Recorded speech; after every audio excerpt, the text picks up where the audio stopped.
శుక్లాంబరధరం విష్ణుం శశివర్ణం చతుర్భుజం ప్రసన్నవదనం ధ్యాయేత్ సర్వవిఘ్నోపశాంతయేత్. గురుర్బ్రహ్మా గురుర్విష్ణుః గురుర్దేవో మహేశ్వరః గురుః సాక్షాత్ పరబ్రహ్మ తస్మై శ్రీగురవే నమః.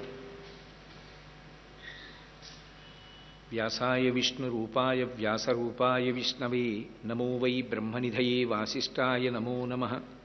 కూజంతం రామ రామీతి మధురం మధురాక్షరం ఆరుహ్య కవితాశాఖాం వందే వాల్మీకికోకిలం. శ్రుతిస్మృతిపురాణానాం ఆలయం కరుణాలయం నమామి భగవత్పాదశంకరం లోకశంకరం. వాగర్ధావివ సంపృక్తౌ వాగర్ధప్రతిపత్తయే జగతః పితరౌ వందే పార్వతీ పరమేశ్వరౌ. సూక్తిం సమగ్రయతున స్వయమేవ లక్ష్మీః శ్రీరంగరాజమహిషీ మధురైః కటాక్షైః. వైదగ్ధ్యవర్ణగుణగుంభనగౌరవైర్యాం కండూలకర్ణకుహరాः కవయోధయంతి. హైమోద్భపుండ్రమజహన్మకుటం సునాసం మందస్మితం మకరకుండలచారుగండం బింబాధరం బహుళదీర్ఘకృపాకటాక్షం శ్రీవేంకటేశముఖమాత్మనిసన్నిధత్తాం. విమలపటి కమలకుటి పుస్తకరుద్రాక్షశస్తహస్తపుటి కామాక్షి పక్ష్మలాక్షి కలిత విపంచి విభాసి వైరించి. మనోజవం మరుతతుల్యవేగం జితేంద్రియం బుద్ధిమతాం వరిష్టం వాతాత్మజం వనమామదూతం శిరసా నమామి. ఆపదామపహర్తారం దాతారం సర్వసంపదాం లోకాభిరామం శ్రీరామం భూయో భూయో నమామ్యహం. హరి ఓం. పరమేశ్వర స్వరూపైన సభకి నమస్కారం. కలిబాధమాన్ప కలియుగ వైకుంఠమనగ కరుణను గైసేసిన మీ సలలిత కరుణాహృదయము జనులెన్నడు మరవరాదు శ్రీ వెంకటాచలపతి అని మహానుభావుడు. ఆయన కలిబాధ మాన్పడం కోసమని తిరుమలని కలియుగ వైకుంఠం చేస్తూ గైసేసిన మీ సలలిత కరుణాహృదయము కలలైనను మరువరాదు కంజదళాక్ష. కలలో కూడా మరిచిపోలేం అంతటి కరుణాహృదయము కలిగినటువంటి వాడు. పాదలక ప్రభావలించి ఆయన కాలి గోటికి అంటే కాలికి ఉండేటటువంటి ఒక వేలి గోటి చివరి భాగము నుండి వచ్చేటటువంటి కాంతులను దర్శించినంత మాత్రం చేత భవాంధకారముల చిక్కక ఉందురు.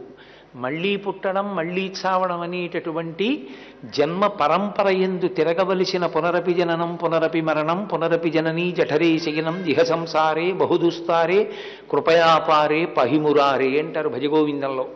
అటువంటి స్థితిని పొందకుండా మోహాంధకారము నుండి బయటికి తేగలిగినటువంటి స్థితి కలిగిన వెంకటరమణుడు ఆశాంతం కిరీటం దగ్గర నుంచి పాదముల వరకు ఏ తపస్సు లేకుండా ఏ యోగ్యత లేకుండా ఏ పుణ్యం లేకుండా ఆనందనిలయ ప్రవేశం చేసి నఖశిఖ పర్యంతం ఆయన్ని చూసేటటువంటి అధికారాన్ని కలియుగంలో పాపజీవనమున్న వారికి కట్టబెట్టాడు. అర్హత ఏమి అంటే ఆయన చెప్పిన వేదాన్ని పాటించనందుకు కలిపురుషుని యొక్క ఉద్ధతికి బాగా వశులై దోషములు చేసినా సరే అరే ఇది యుగలక్షణం రా, నేను వీళ్ళకి కనపడకపోతే ఎలా అని మాంసనేత్రమునకు దొరికేటట్టుగా వచ్చి నిలబడ్డాడు ఆయన. అది ఆయన సల్లిత కరుణాహృదయము. కలనైనను మరువరాదు కంజదళాక్ష. కలలోనైనా ఎలా మరుపునకు వస్తుందయా నీ కారుణ్యం? అది మరుపునకు రమ్మంటే వస్తుందా? ఇంత కరుణామూర్తివి. అసలు పరమేశ్వరుని యొక్క రూపాన్ని చూసిన తరువాత మాట మాట్లాడిన వాళ్ళు లేరు చాలామంది. నేను ఎందుకంటున్నానంటే ఒక రచన చేసేటప్పుడు అందులో ఉండేటటువంటి పాత్రలోకి పరకాయ ప్రవేశం చేసి రచన చెయ్యగలిగినటువంటి సమర్థత కలిగినటువంటి కవులు ఈశ్వరానుగ్రహం చేత మాత్రమే తటస్థిస్తారు. పోతన గారు భాగవతాన్ని ఆంధ్రీకరిస్తూ ఒక మాట అంటారు. అదితి శ్రీ మహావిష్ణువుని దర్శనం చెయ్యాలని తపస్సు చేసింది. శ్రీ మహావిష్ణువు ప్రత్యక్షమయ్యారు. ఆవిడ ఒక కోరిక అడగాలనుకుంది. తీరా ఎదురుగుండా ఆయన కనపడితే పోతన గారు ఒక అద్భుతమైన పద్యం ఇచ్చారు. చూపుల శ్రీపతి రూపము నాపోవక త్రావి త్రావి హర్షోద్ధతయై వాపుచ్చి మంధమధురాలాపంబుల పొగడెనదితి లక్ష్మీనాథున్ అన్నారు. చూపుల శ్రీపతి రూపము నాపోవక త్రావి త్రావి, నోటితో తాగుతాం, ఆమె కన్నులతో తాగేసింది ఆ స్వరూపాన్ని. ఎప్పుడు ఎంతో కష్టాన్ని అనుభవించి ఓర్పు పట్టి భర్త తపస్సు నుండి తిరిగొచ్చే పర్యంతము ఎదురుచూచి ఇంటికి తిరిగొచ్చిన భర్తకి ముందు భోజనం పెట్టి ఆయన సంతృప్తి పడిన తరువాత తన కష్టం చెప్పి మీరు ఏం చెప్తే అది చేస్తానని ఆయన నువ్వు శ్రీ మహావిష్ణువు గురించి తపస్సు చెయ్యంటే, అంత కష్టపడి తపస్సు చేస్తే ప్రత్యక్షమైన పరమేశ్వర స్వరూపాన్ని దర్శనం చేసినటువంటి అతిథికి నోటమాట రాలేదు. కలియుగంలో ఏ తపస్సు లేకుండా ఆనందనిలయంలోకి వెళ్ళి పరాత్పరుని యొక్క దివ్యమంగళ విగ్రహాన్ని ఆపాదమస్తకం చూడగలిగిన అదృష్టాన్ని మనం పొందాం. ఎంత తేడా! మిగిలిన యుగాల్లో అంత కష్టపడ్డారు. అందుకే ఆ భూమి మీద నడయాడినటువంటి మరొక శివస్వరూపం అపర శంకరావతారం మహాపురుషులు కంచికామకోటి పీఠాధిపత్యం వహించిన చంద్రశేఖరేంద్ర సరస్వతి మహాస్వామి వారు ఒకసారి ఒక మాట అన్నారు. నేను త్రేతాయుగంలో పుట్టనందుకు సంతోషిస్తున్నాను, కలియుగంలో పుట్టినందుకు ఆనందిస్తున్నాను అన్నారు. ఎందుకని అన్నారు. నేను త్రేతాయుగంలో పుడితే రామచంద్రమూర్తి నాకు నమస్కారం చేసేవాడు. ఎందుకని? కాషాయదండమాత్రేణ యతి పూజ్యో న సంశయ. నేను కాషాయదండములను కట్టుకున్నాను కాబట్టి రాశీభూతమైన ధర్మమూర్తి కనుక రాముడు నాకు నమస్కరిస్తాడు. సకల సుగుణాభిరాముడైన రాముడికి నమస్కరించే అవకాశం నాకు లేకపోయేది. నేను కలియుగంలో పుట్టాను కనుక రామచంద్రమూర్తికి నమస్కరించగలుగుతున్నాను. ఇది నా భాగ్యం అన్నారు. ఎందుచేతనో తెలుసా? చంద్రశేఖరేంద్ర సరస్వతి మహాస్వామి వారు ఒక్కరే ఈ భూమండలంలో ఒక అపురూపమైనటువంటి గౌరవాన్ని పొందారు. 13వ ఏట సన్యసించి 87 చాతుర్మాస్యములు చేసిన వారు వారే. అందరూ సన్యాసికి నమస్కరిస్తారు. ఇద్దరు సన్యాసులు ఎదురుపడితే ఎవరు ఎవరికి నమస్కరించాలి అంటే, ఎక్కువ చాతుర్మాస్యములు చేసిన వారికి తక్కువ చాతుర్మాస్యములు చేసిన వారు నమస్కరించాలి. వారు 87 చాతుర్మాస్యాలు చేశారు. ఆయనతో సమానంగా చేసినటువంటి పరివ్రాజకుడు లేడు. కాబట్టి ఎవరైనా పరమాచార్యకే నమస్కరించాలి. అటువంటి పరమాచార్య తాను రామచంద్రమూర్తికి నమస్కరించడానికి అధికారం పొందాను, అంతే చాలని పొంగిపోయారు. వినయం అన్న మాట పుట్టుకతో రావాలి, అంటించుకుంటే వచ్చేది కాదు వినయం. కాబట్టి అది మన అదృష్టం. కలియుగంలో మనం ఆ వెంకటరమణమూర్తిని ఆపాదమస్తకం చూసి సంతోషపడిపోగలుగుతున్నాం. అటువంటి స్వామి కలియుగంలో వాల్మీకమునందున్నంత మాత్రం చేత పైకి రాలేదు, ఆయన లోపలే ఉన్నారు. అంటే ఒక కాలం రావాలి, ఒక కాలం వస్తే కానీ రాడైన. అది ఆ కాలమునకు ఉండేటటువంటి విశేషమైన ప్రాధాన్యత. ఆయన సమస్తాన్ని తెలుసుకుంటాడు. అందుకే దక్షిణాయనంలో ఆయన పడుకుంటాడు. పడుకున్నవాడు పరిపాలకుడు ఎలా అవుతాడండి? పడుకుని నిద్రపోతే 4 నెలలు పగలు లేవక రాత్రి లేవక నిద్రపోయినవాడు స్థితికారుడై లోకాలు పరిపాలిస్తాడా? ఎలా పరిపాలిస్తాడు? అలా ఆషాఢ శుద్ధ ఏకాదశి నాడు పడుకుంటే మళ్ళీ కార్తీక మాసంలో లేస్తాడు ఆయన. 4 నెలలు ఆయన పడుకున్నారని చెప్పి మనం శైలి ఏకాదశి ఉత్థాన ఏకాదశి అని చేస్తున్నాంగా. మరి నిద్రపోయినవాడు మన అనుష్ఠానం ఎలా చూస్తాడు? అది నిద్ర కాదు. నిద్రాముద్రాం నిఖిల జగతి రక్షణీ జాగరూకం అన్నారు. నిద్రముద్ర పట్టి కళ్ళు మూసుకుని మన లోపల మనస్సుల్ని పరిశీలిస్తాడు దక్షిణాయనంలో. వీడి భక్తి ఎంత, వీడి ఉపాసన ఎటువంటిది అన్నది పరిశీలనం చేస్తూ ఉంటాడు. అలా పరిశీలనం చెయ్యగలిగిన పరమాత్మ వాల్మీకమునందుండి పరిశీలిస్తున్నాడు. ఏ సమయమునందు నా అవతారము ప్రకటనం కావాలి, నేను ఎప్పుడు ప్రాకృత మనుష్యునికి కనపడడం ప్రారంభం కావాలి. ఇది జరుగుతుండగా దేవతలకి తొందర దేవతలది. ఎప్పుడెప్పుడు అంత ఉదారుడై అంత కారుణ్యమూర్తి అయిన పరమేశ్వరుని అవతారం వస్తుంది. ఒక పక్కన కలిపురుషుని ఉద్ధతి పెరిగిపోతోంది. అందుకని దేవతలందరూ కలిసి సమాలోచన చేశారు. బ్రహ్మాధీను శివో వత్సో గోపాలి కమలాలయ అన్నారు. బ్రహ్మగారు ఆవుగా మారాడు, పరమశివుడు ఆవు దూడగా మారాడు. గోపాలి కమలాలయ, ఆ ఆవుని దూడని కాసేటటువంటి వ్యక్తిగా సాక్షాత్ కమలాలయమునందు ఉండేటటువంటి లక్ష్మీదేవి వచ్చింది. ఇప్పుడు ఆ లక్ష్మీదేవి ఈ ఆవుని దూడని తీసుకొచ్చింది. మీకు వెంటనే అనుమానం వస్తుంది, ఎందుకండి అలా ఆవుగా దూడగా మారడం, అలా ఆవుగా దూడగా మారితే వెంకటేశ్వరుడు బయటికి ప్రకటనమవుతాడా అని. మీరు ఎప్పుడైనా పురాణాన్ని కొంచెం జాగ్రత్తగా గమనించండి. భూమికి భారం అన్న మాట ఉండదు, భూమి నేను మొయ్యలేనన్న మాట అనదు. భూమి నేను మొయ్యలేనని ఎప్పుడు అంటుందంటే ఆమె భర్త అయిన పరమేశ్వరుడు చెప్పినట్టు బ్రతికేటటువంటి స్థితి జనుల యందు తగ్గిపోయిన నాడు అంటుంది. ఈ పాపభారము నేను మొయ్యలేనంటుంది. ఆయన ఉదారుడు, తొందరగా వినడేమోనని గోరూపాన్ని ధరిస్తుంది. గోరూపం ధరించి ఖేద ప్రకటనం చేస్తే ఈశ్వరుడు వెంటనే వింటాడు. ఆవు పట్ల వేదానికి పరమేశ్వరుడికి ఉన్నటువంటి గౌరవం అటువంటి. ఒక ఆవు సంతోషించిందా జగత్తంతా సంతోషిస్తుంది. ఒక ఆవు ఖేదపడిందా ప్రమాదం వస్తుంది. విశ్వనాథ సత్యనారాయణ గారు శివార్పణము అని ఒక కావ్యం చేస్తూ ఒక అద్భుతమైన పద్యం రాశాడు. సాధు గోమాత భరత భూశ్వాసకోశ మరియున దాని బంధింప నుడికిపోదే వటదలంబున కనుమూయువాని కడుపు అన్నాడు.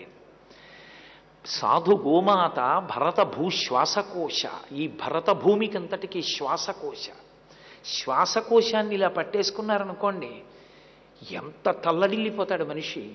ఒక ఆవుని బంధించి ఒక లారీ ఎక్కించి వధశాలకి తీసుకెళ్ళిపోతున్నారనుకోండి, వటదళంబున కనుమూయువాని కడుపు, మర్యాకు మీద పడుకుని నిద్రపోయేటటువంటి ప్రళయజలములయందుండి ఆ జలములలో మార్కండేయ మహర్షికి అంత ఆయుర్దాయం ఉన్నవాడు కాబట్టి తన తత్వాన్ని చూపించినటువంటి ఆ కృష్ణుడు ఉన్నాడే, కరారవిందేన పదారవిందం ముఖారవిందే వినివేశయంతం వటస్య పత్రస్య పుటీశయానం బాలం ముకుందం మనసస్మరామి అంటాడు లీలాశకుడు. అలా పడుకున్నటువంటి ఆ కృష్ణుని యొక్క కడుపు ఉడికిపోదా ఆవు జోలికెడితే అన్నారు విశ్వనాథ సత్యనారాయణ గారు. కాబట్టి ఆవు రూపంలో ఆర్తి ప్రకటనం చేసిందనుకోండి భూమాత, ఆయన వెంటనే పలుకుతాడు. ఆవు రూపంలో ఖేద ప్రకటనం జరిగిందనుకోండి, ఆయన వెంటనే కన్నెర్రపడుతుంది ఆయనకి. ఆవు సంతోషించిందనుకోండి, ఆయన వెంటనే ప్రసన్నుడవుతాడు. అందుకే మనకి ఎప్పుడూ కూడా ఏ కార్యమైనా, ఎంత పెద్ద కార్యమైనా దేనితో ప్రారంభం అంటే గోపూజతోటే ప్రారంభం. అంత గొప్పది గోవు యొక్క స్వరూపం.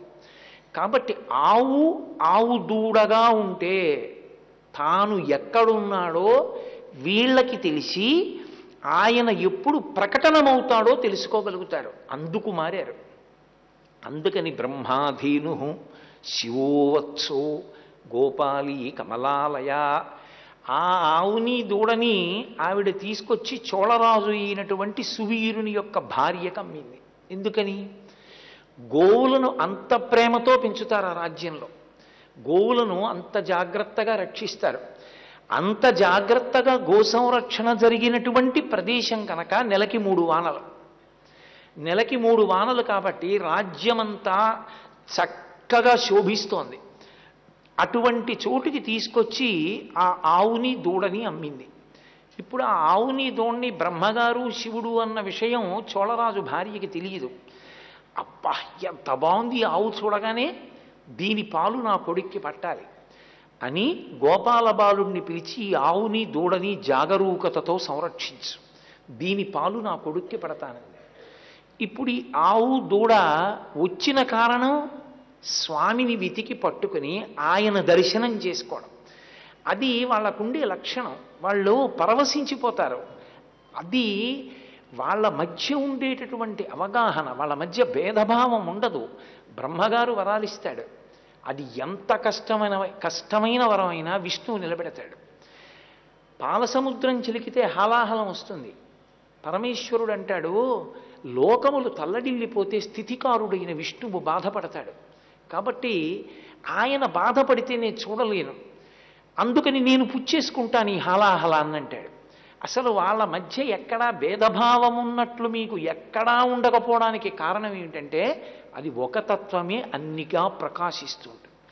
ఏకస్త్వమేవ బహుధా భవభాసి లోకే నిశ్శంకధీర్ వృషభకేతన మల్లినాథ శ్రీభ్రామరీ ప్రియ సుఖాశ్రయ లోకనాథ శ్రీమల్లికార్జున విభో తవ సుప్రభాతం అంటారు శ్రీశైలంలో. ఆ ఉన్న ఒక్క పదార్థమే అన్ని రూపాలుగా తిరిగి ఎప్పుడెప్పుడు ఏ కర్తవ్యాన్ని ఎలా నిర్వహించాలో దానికి తగిన పదవిలో కూర్చుంటుంది. కాబట్టి ఇప్పుడు ఆయన రూపాన్ని ఆయనని పసిగట్టడానికి బయలుదేరాడు బ్రహ్మగారు. బయలుదేరి ఒక పుట్ట దగ్గరికి వచ్చాడు. వాల్మీకస్తం హరిం జ్ఞాత్వా తుతోష మనసా విధి అన్నాడు వ్యాసుడు. అది ఆయన సంతోషం. అది బ్రహ్మగారి ఆనందం మిక్కుటంగా ఉంటుంది. మీరు ఎప్పుడైనా చూడండి, బ్రహ్మగారిని కన్న తండ్రి శ్రీ మహావిష్ణువు నాభికమలంలోంచి కదా పుట్టాడు. తన తండ్రి లోకంలో కలియుగంలో ఇంతమంది ఇబ్బంది పడుతుంటే ఇంతమందిని రక్షించడానికి బయలుదేరాడు. ఎలా? అది ఆయన సంతోషం చూడాలి, సేవించాలి ఆ శ్రీ మహావిష్ణువుని. అందుకని బయలుదేరాడు. అందుకే మీరు ఎప్పుడైనా పౌరాణిక వాంగ్మయం చూస్తే ఒక గొప్ప కార్యం జరుగుతుంటే పొంగిపోతూ ఉంటాడు బ్రహ్మగారు. బలిచక్రవర్తి వామనమూర్తికి 3 అడుగుల నేల దానం ఇస్తానని చెప్పి కాళ్ళు కడిగి దానం ఇచ్చేశాడు.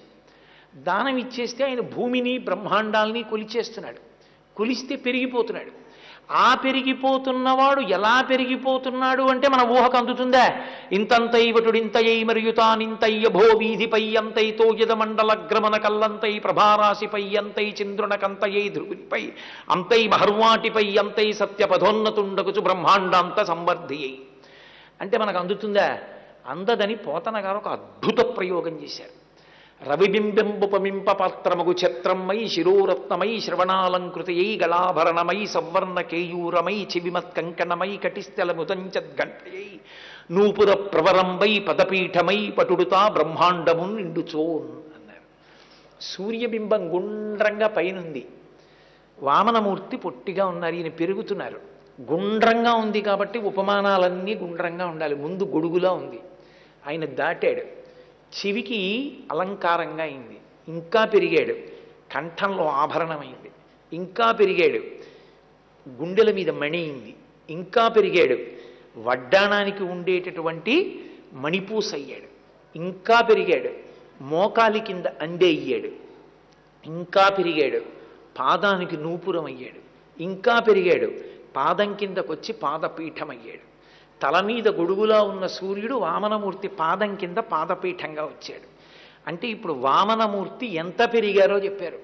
ఓంగి ఉలగలందు ఉత్తమన్ పేర్పాడి నాంగల్ నంబావైక్కు చాత్తి నీరాడినాల్ అంటూ పాశురం పాడుతుంటారు కదా. కాంచీపురంలో ఇప్పటికీ ఉలగలంద పెరుమాళ్ అని ఆయనకి పేరు. ఆ పెరిగి కొలిచి బ్రహ్మాండములను కొలిచిన వాడని. ఒక పక్క విష్ణువు అలా పెరిగిపోతుంటే బ్రహ్మగారు విన్నట్ట సత్యలోకంలో, ఏమిట్రా అల్లరి బయట నేను తపస్సు చేస్తుంటే, మీ నాన్నగారు లోకాలు కొలుస్తున్నారండి, పెరిగిపోతున్నారు అన్నారు. గబగబా బయటికి వచ్చాడు కమండలం పట్టుకుని. తన పుట్టిల్లిద పొమ్మటంచునజుడున్ తన్నాభిపంకేరుహంబు నిరీక్షించిన